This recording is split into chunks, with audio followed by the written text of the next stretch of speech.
Well, I know that the lighting looks really good today. That's the hard part about recording, with just sunlight. The lighting looks so different in every video. Anyways, just when we thought investment bankers couldn't possibly make any more money, Goldman Sachs is back in the news.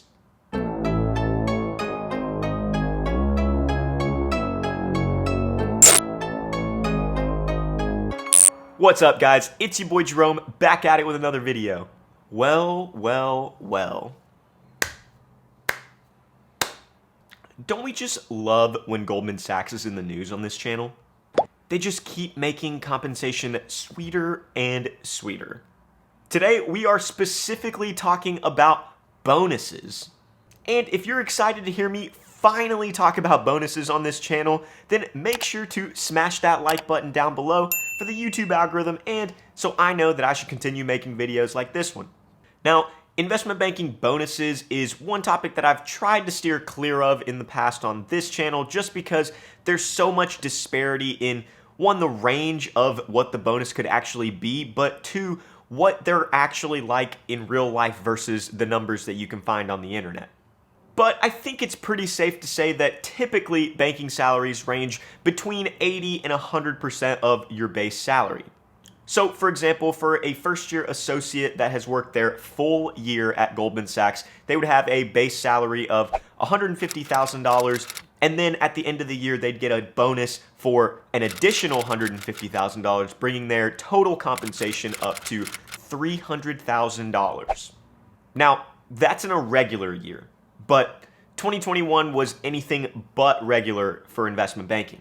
Through November of this year, US deal value has gone over $2.3 trillion. Yes, trillion with a T. The two leaders in the investment banking space, Goldman Sachs and J.P. Morgan, have both racked up over $10 billion in revenue each just off of their fees.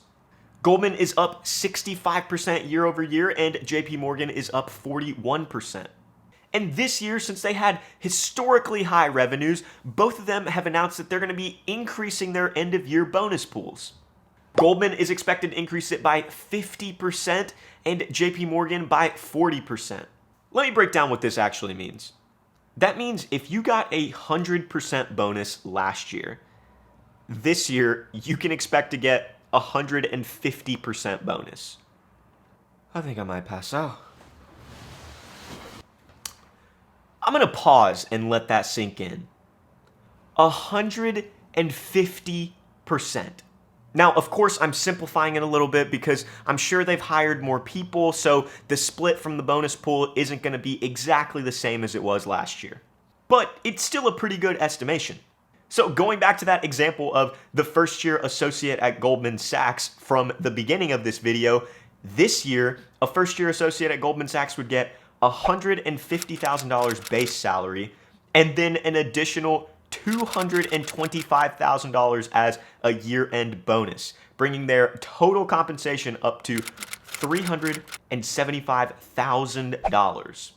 Now imagine if the other banks across Wall Street, the ones that are paying their first-year associates $175,000 a year, also follow in suit.